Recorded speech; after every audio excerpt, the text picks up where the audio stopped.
Hi everyone, just as a reminder, I am trying to reach 2,500 subscribers to my YouTube channel this year. I'm currently just over 1,800, so 700 shouldn't be too much of a stretch, and I would really appreciate it if you would subscribe and also tell your friends to subscribe. Oscar season is abuzz. That's right. We are gearing up for the Academy Awards, which of course is a film awards ceremony where Hollywood gets to pat itself on the back instead of rewarding good art. At least that is usually what I say about the Oscars, especially since 2012, which was probably the last real Oscars, as I say, because this year they actually have some pretty good films on the Oscar nominees.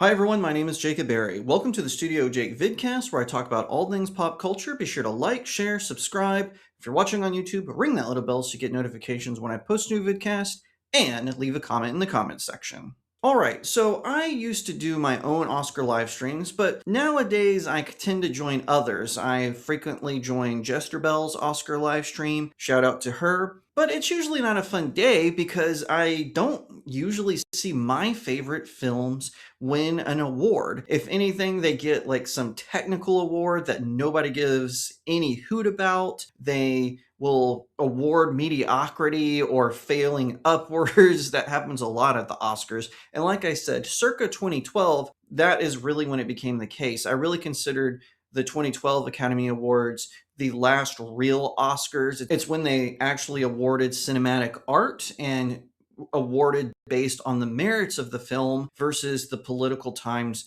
we live in.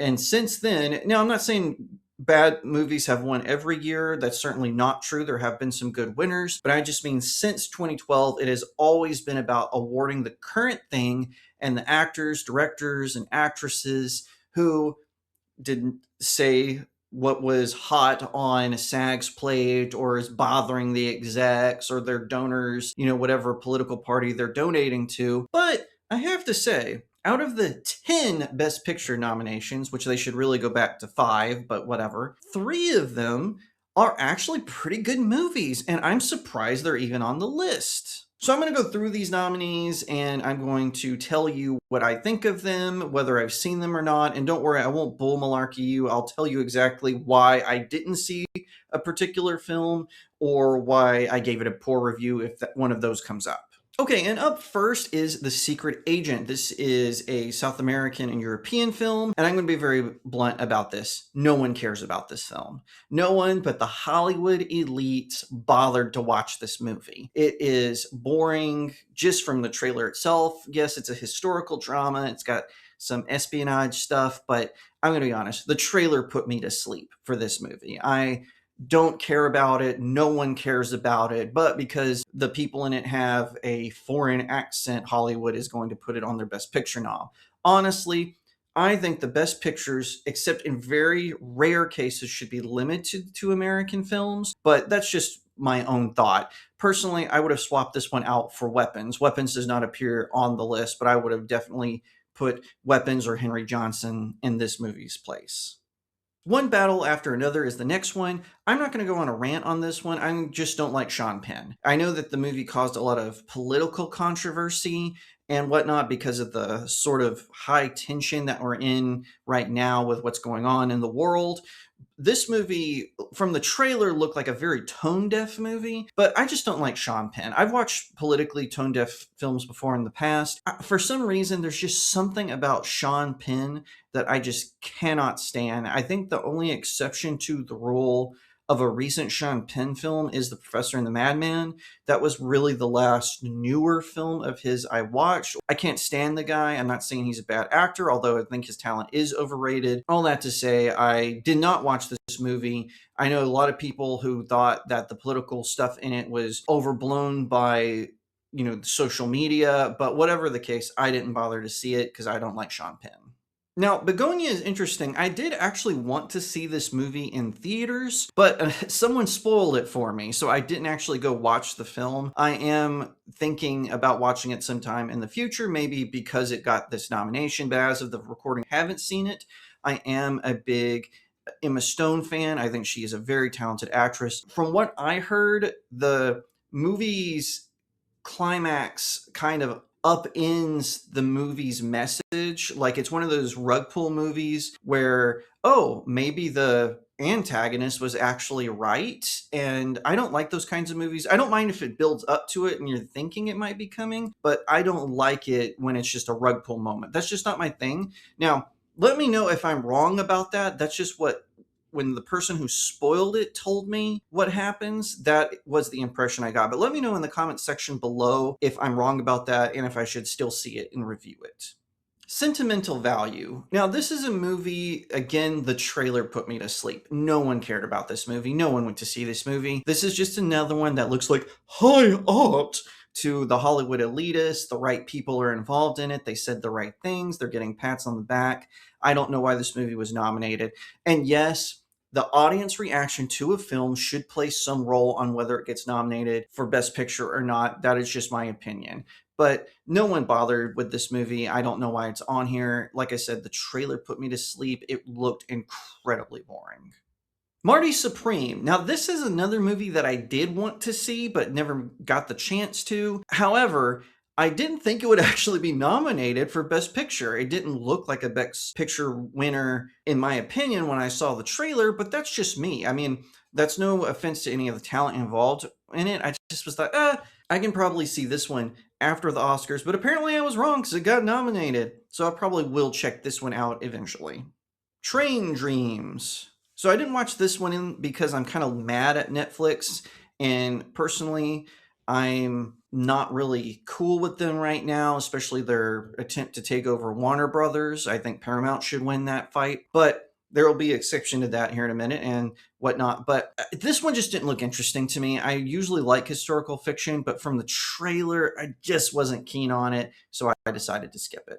Hamnet. This is another one nobody cared about. I don't even know why it was nominated. It just looks fancy, and I'm sure that was very appealing to the Hollywood elite. So yeah, I'm just not seeing it. I don't know why this one got nominated to begin with. And now we get to the big three, and I'm calling them that not just because I've actually seen these movies, but also they were my top 3 films of the year. I can't believe it. This has never happened to me. Now, I have had award winners on my top 10 list before, but never top 3, all 3 of the top 3 in the Best Picture nomination. This is a historical moment for StudioJake. So definitely drop what you're doing. Head on over to my Substack, studiojakemedia.substack.com. Subscribe, because for the first time ever, my top 3 films are Best Picture noms. The first is, of course, Sinners, directed by Ryan Coogler. I really liked this film. I thought it was very well made. It was really cool seeing Ryan Coogler's perspective on vampires and the mythology surrounding them. I liked the story setup. I thought it was very well made. I thought that it did a good job. So I'm pretty stoked that this one got nominated. Now, number 2 is F1. This is another one. I really like this film. Who doesn't like Jeremy Bruckheimer? He's one of the few producers who's still making hits. This was a really exciting, fun, decent film. It felt like something circa pre all the woke political messaging that inserted itself into films. It felt like before that. I really liked it. I thought it was fun. I love the racing aspect of it. You don't see a lot of movies about racing. I mean, some exist, like Ford versus Ferrari, another fan favorite film of mine, but I was not expecting it to get Best Picture. The Hollywood elites typically don't like these kinds of movies, but I'm glad that it made it on there.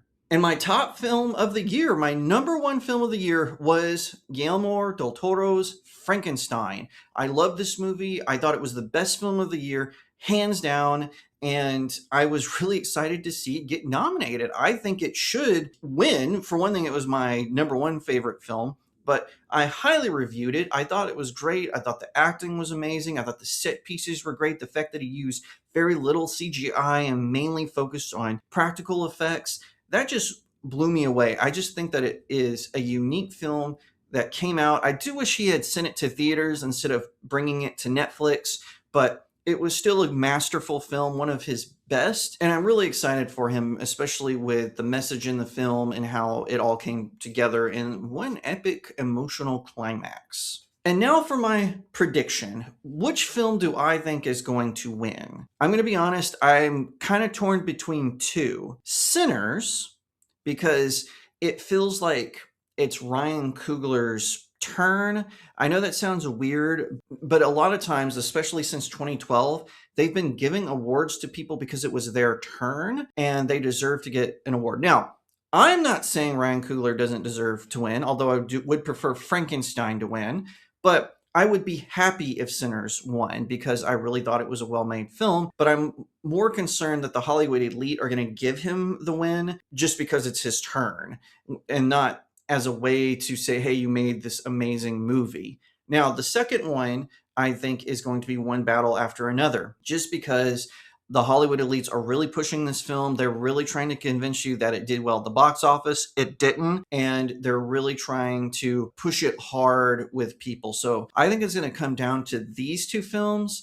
And if you're like, Jacob, you have to choose, you have no choice, I think it's going to be One Battle After Another because it's just the right political messaging that's going on in Hollywood right now. And they are one of the most divisive industries in the world. They have no idea what's going on. All these wealthy millionaire and billionaire actors, they have no sense of what's going on, how communities get hurt, how the working class works. And they all talk a big game, but they don't care about it. And that's why this tone deaf political drama, or at least I've heard that's the case for it, is going to win. But that's just my opinion. Which one do you think is going to win? I'd love to hear your thoughts in the comments section below.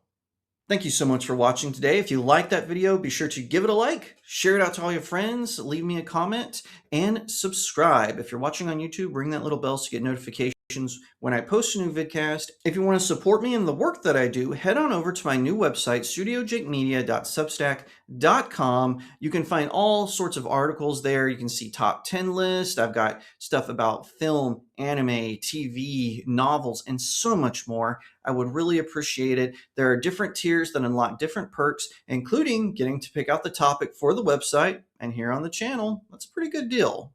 At that same website, there's a conveniently titled Buy My Book section. You can pick up one or all 4 of my novels. I've got links all over the place, but they're all available on Amazon.com. Check them out. Leave me a 5-star review. It really helps out small indie creators like myself.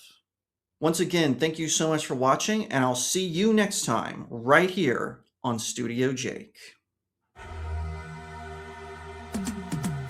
'Cause I've been living life right like I